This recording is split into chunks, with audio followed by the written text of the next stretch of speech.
Hello friends, welcome to miracle study. दोस्तों, जैसा कि आप जानते हैं कि हमारी वीडियो की सीरीज़ चल रही है जिसमें कि हम क्लास 10th एनसीईआरटी के सारे चैप्टर्स को कंप्लीट कर रहे हैं। और हमने बायोलॉजी का सबसे पहला चैप्टर लिया हुआ है लाइफ प्रोसेसेस, और उससे रिलेटेड कई सारे चैप्टर्स हमने कंप्लीट किए हुए हैं। कई सारे वीडियोस अवेलेबल हैं हमारे चैनल के प्लेलिस्ट के अंदर। तो अगर आपने उन वीडियोस को नहीं देखा है तो पहले जाके उन वीडियोस को देखिए। और अगर आपने अभी तक हमारे चैनल को सब्सक्राइब नहीं किया तो हमारे चैनल को सब्सक्राइब करें और ज़्यादा से ज़्यादा लाइक और शेयर करें, और साथ ही साथ बेल आइकन को प्रेस करना ना भूलें, जिससे कि हमारी नई नई वीडियोस की नोटिफिकेशंस आपको मिलती रहे। तो चलिए शुरू करते हैं आज का ये सेशन। दोस्तों, पिछली वीडियो में हमने रेस्पिरेशन के बारे में बात की थी। रेस्पिरेशन किस तरह से होता है, कितने तरह के होते हैं और क्या होता है। इस वीडियो में हम प्लांट्स में रेस्पिरेशन किस तरह से होता है और ह्यूमन रेस्पिरेटरी सिस्टम की पूरी स्टडी करेंगे। तो चलिए शुरू करते हैं। दोस्तों, प्लांट्स के अंदर जो गैसेस का एक्सचेंज होता है वो प्लांट्स में मौजूद स्टोमेटा के थ्रू होता है। मतलब कार्बन डाइऑक्साइड और ऑक्सीजन का जो एक्सचेंज होता है एटमॉस्फेयर से, वो स्टोमेटा के थ्रू ही होता है। और ये जो एक्सचेंज होता है वो डिफ्यूज़न प्रोसेस के द्वारा होता है। डिफ्यूज़न प्रोसेस वो प्रोसेस होता है जिसके अंतर्गत जो हायर कॉन्सेंट्रेशन में गैसेस मौजूद होती हैं वो लोअर कॉन्सेंट्रेशन की तरफ मूव करती हैं। फॉर एग्ज़ाम्पल, दिन के समय में प्लांट्स को फोटोसिंथेसिस करना होता है, तो वो कार्बन डाइऑक्साइड जो कि हायर कॉन्सेंट्रेशन में एटमॉस्फेयर में प्रेजेंट होता है, ज़्यादा मात्रा में एटमॉस्फेयर में प्रेजेंट होता है, वो अपने अंदर आने के लिए देता है स्टोमेटा के थ्रू, और फोटोसिंथेसिस प्रोसेस कंप्लीट करके ऑक्सीजन रिलीज़ करने का काम करता है। इसके अपोजिट में रात के समय में जो प्लांट्स होते हैं वो फोटोसिंथेसिस प्रोसेस कंप्लीट नहीं कर पाते हैं due to absence of sunlight, इसलिए वो ऑक्सीजन को अपने अंदर आने देते हैं और कार्बन डाइऑक्साइड को रिलीज़ करते हैं। अब ये जो एक्सचेंज होता है वो लीव्स में तो होता ही है, और साथ ही साथ जो अदर्स पार्ट्स होते हैं प्लांट्स के उसमें भी होता है। अदर पार्ट्स जैसे कि लीव्स तो ही गए, आपके स्टेम्स में भी होता है। और स्टेम्स में क्या होता है कि छोटे छोटे उसमें भी पोर्स होते हैं जिनको लेंटिकल्स कहा जाता है, और लेंटिकल्स के थ्रू ही स्टेम्स में जो होता है वो रेस्पिरेशन टेक प्लेस होता है, गैसेस का एक्सचेंज होता है। इसके साथ ही जो रूट्स होते हैं वो भी सॉइल की गैप्स में जो प्रेजेंट होता है ऑक्सीजन, वहाँ से वो एब्जॉर्ब करके रेस्पिरेशन प्रोसेस कंप्लीट करते हैं। तो इतनी चीज़ें हुई प्लांट्स के बारे में। अब जो पानी में रहने वाले एक्वाटिक एनिमल्स होते हैं वो अपनी ऑक्सीजन की जो डिमांड होती है वो पानी में हुए घुले हुए ऑक्सीजन के द्वारा फुलफ़िल करते हैं। पानी में जो घुला हुआ ऑक्सीजन होता है वो एटमॉस्फेयर में प्रेजेंट ऑक्सीजन के कंपैरिजन में बहुत कम होता है, इसलिए जो पानी में घुले हुए ऑक्सीजन को लेने के लिए एक्वाटिक एनिमल्स बहुत तेज़ी से ब्रीदिंग करते हैं, बहुत उनका ब्रीदिंग रेट बहुत फास्ट होता है as compare to terrestrial animals. For example, जो फिश होते हैं वो पानी में घुले हुए ऑक्सीजन के द्वारा अपना रेस्पिरेशन कंप्लीट करते हैं, और उनमें गिल्स होता है। तो वो जो उनका प्रोसेस क्या होता है, वो पानी को अपने मुंह में पहले लेते हैं और उनको गिल्स से पास करने का काम करते हैं, और जब वो गिल से पास होता है तो उसमें घुले हुए ऑक्सीजन को वो ब्लड वेसल्स द्वारा एब्जॉर्ब कर लिया जाता है। इस तरह से फिश में रेस्पिरेशन प्रोसेस कंप्लीट होता है। अब बात कर लेते हैं कुछ ऐसे एनिमल्स के बारे में जिनकी रेस्पिरेटरी ऑर्गन्स क्या क्या होती हैं। सबके रेस्पिरेटरी ऑर्गन्स अलग अलग होते हैं। कुछ की हम बात करेंगे, जैसे अमीबा है। अमीबा का रेस्पिरेटरी ऑर्गन क्या है, तो उनका सेल मेम्ब्रेन है। वो सेल मेम्ब्रेन, उनका जो सेल होता है आउटर सरफेस, उसी से वो रेस्पिरेशन प्रोसेस कंप्लीट करते हैं। अर्थवर्म जो होता है वो अपने स्किन के द्वारा ही रेस्पिरेशन प्रोसेस करता है। फिश गिल्स के द्वारा कर लिए। फिश, पॉन्स, ये सब जो एक्वेटिक एनिमल्स होते हैं उनके पास गिल्स ही होता है, उससे ही अपना रेस्पिरेशन प्रोसेस कंप्लीट करते हैं। जो फ्रॉग होता है वो एक एम्फीबियन होता है, और ये स्किन और लंग्स दोनों के द्वारा अपना रेस्पिरेशन प्रोसेस कंप्लीट करता है। जो ग्रासहॉपर होते हैं, मॉस्किटोज हो गए, हाउस फ्लाई हो गए, उनके पास स्पाइरिकल्स होते हैं, और उसी के द्वारा वो अपना रेस्पिरेशन प्रोसेस कंप्लीट करते हैं। बर्ड्स, लिजर्ड और जो टेरेस्ट्रियल एनिमल्स हैं उनके पास लंग्स होता है, और उसी से वो रेस्पिरेशन करते हैं। अब बात कर लेते हैं ह्यूमन रेस्पिरेटरी सिस्टम के बारे में। तो सबसे पहले हम इसकी डिटेलिंग कर लेते हैं। सबसे जो पहले हमारे जो एयर इंटर करता है हमारे बॉडी में, वो नेसल पैसेज के थ्रू इंटर करता है, मतलब हमारे नाक से इंटर करता है। हमारे पास 2 नॉस्ट्रिल्स होते हैं और दोनों नॉस्ट्रिल्स के द्वारा, दोनों नाक से हमारा एंटर करता है, 2 होल्स के द्वारा। नाक तो एक ही होता है।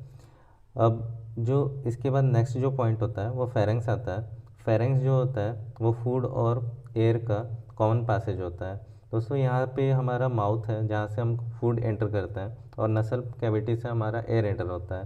तो यहाँ पे जो पाथवे है फूड और एयर का, दोनों अलग अलग है, लेकिन फेरेंसी एक ऐसा पार्ट है जहाँ पे फूड और एयर मिलने का काम करते हैं और फिर यहाँ से अलग हो जाते हैं। यहाँ से फूड ऑइसोफेगस से थ्रू स्टमक में चला जाता है और विंड पाइप के थ्रू एयर चला जाता है लंग्स में।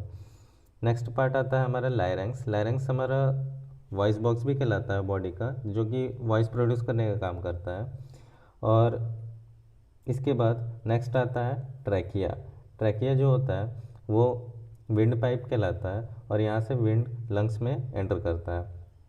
ट्रैकिया जो होता है वो ब्रांचेस में टूट जाता है जो कि लंग्स को अटैच करने का काम करता है। और ये जो ब्रांचेस होते हैं ट्रैकिया के, पहले वाले जो ब्रांचेस होते हैं सबसे फर्स्ट वाले, उनको हम ब्रोंकाई कहते हैं।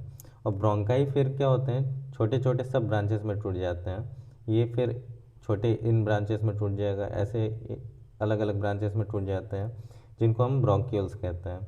और ब्रोंक्यूल्स क्या होते हैं, उनके एंड में एक बैग लाइक स्ट्रक्चर होता है, कह सकते हैं बलून जैसा स्ट्रक्चर कई सारा होता है, और वही क्या होता है, एल्वेली कहलाता है। और एक्चुअल में जो गैसेस का एक्सचेंज होता है हमारी बॉडी में, हमारे लंग्स में, वो एल्वेली के द्वारा ही होता है।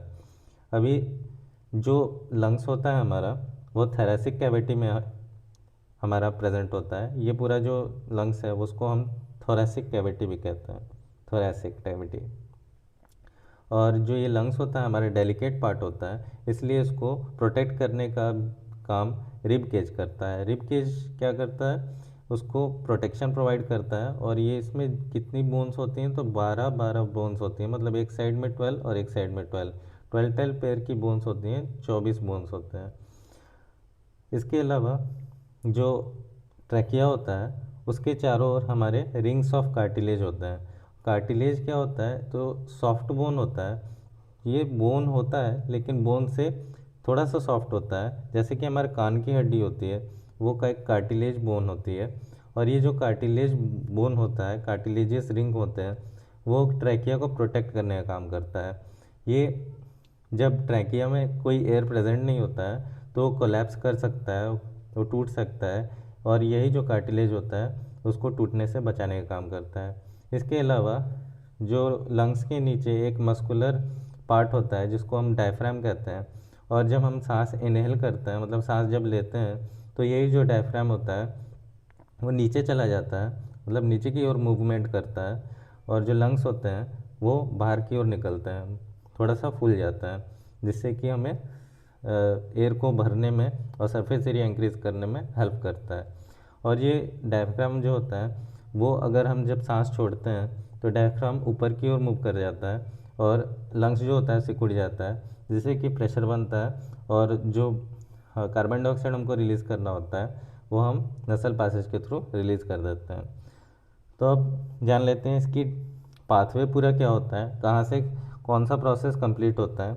सबसे पहले जो एयर होता है वो हम अपने नॉस्ट्रिल के थ्रू लेते हैं। अब एयर में हम कहते हैं कि हम ऑक्सीजन ले रहे हैं, लेकिन क्या होता है एक्चुअल में कि हम ऑक्सीजन सिर्फ नहीं लेते हैं, लेते तो हम पूरा एयर ही हैं, लेकिन उसमें ऑक्सीजन की जो मात्रा होती है वो ज़्यादा होती है, इसलिए हम कहते हैं कि हम ऑक्सीजन ले रहे हैं। और जब हम छोड़ते हैं तो एयर ही छोड़ते हैं, लेकिन उसमें जो कार्बन डाइऑक्साइड की मात्रा होती है वो ज़्यादा होती है, इसलिए हम कहते हैं कि कार्बन डाइऑक्साइड छोड़ रहे हैं। तो अब जो नॉस्ट्रिल्स होते हैं उसमें हेयर प्रेजेंट होते हैं और म्यूकस प्रेजेंट होता है। हेयर और म्यूकस क्या करते हैं, एयर में प्रेजेंट इम्प्योरिटीज़ को फिल्टर करने का काम करते हैं। अब वहाँ से एयर फिल्टर होके फेरेंक्स में आता है, लैरिंक्स के थ्रू फिर वो चला जाता है ट्रैकिया में। ट्रैकिया जिसको हम विंड पाइप भी कहते हैं, विंड पाइप के थ्रू वो चला जाता है ब्रोंक्यूस में, ब्रोंकी के द्वारा लंग्स में चला जाता है, और उसके फिर सब ब्रांचेस होते हैं जो कि ब्रोंक्यूल्स होते हैं। ब्रोंक्यूल्स फिर लास्ट में एंड में वो मिलता है एल्वेली में। एल्वेली में क्या होता है, वहीं पे जो ऑक्सीजन होता है वो डायरेक्टली ब्लड वेसल के थ्रू सेल्स में चला जाता है, जहाँ पे एसिमिलेटेड फूड हमारा प्रेजेंट होता है उसको ऑक्सीजन के प्रेजेंस में वहाँ पे तोड़ने का काम करता है, और वहीं पे हमारा सेलुलर रेस्पिरेशन कंप्लीट होता है। अभी जो सेलुलर रेस्पिरेशन वहाँ पे हुआ है उससे हमारी एनर्जी रिलीज़ होती है, और वहाँ से हमको CO2 मिलता है, और CO2 जो मिलता है फिर वही पाथवे रिवर्स में फॉलो करता है। वो क्या करता है, सेल्स में रेस्पिरेशन हो गया और CO2 रिलीज़ हुआ, और फिर ब्लड वेसल के थ्रू एल्वेली में आता है। एल्वेली ब्रोंक्यूल को देता है, ब्रोंक्यूल ब्रोंकाई को देता है, और फिर ट्रैकिया के थ्रू लैरिंग्स, फेरिंग्स और नसल कैविटी होते हुए बाहर निकल जाता है। तो दोस्तों ये पूरा था हमारा रेस्पिरेशन का पूरा प्रोसेस। पूरा हमारा रेस्पिरेशन का चैप्टर कंप्लीट हो चुका है, रेस्पिरेशन टॉपिक कंप्लीट हो चुका है पूरी तरह से। आपको वीडियोस कैसी लग रही हैं हमारे कमेंट बॉक्स से आप प्लीज़ कमेंट करिए, और ज़्यादा से ज़्यादा लाइक और शेयर करें। और नेक्स्ट वीडियो के लिए हम बात करेंगे उसमें ट्रांसपोर्टेशन किस तरह से होता है। तब तक के लिए thank you and have a nice day.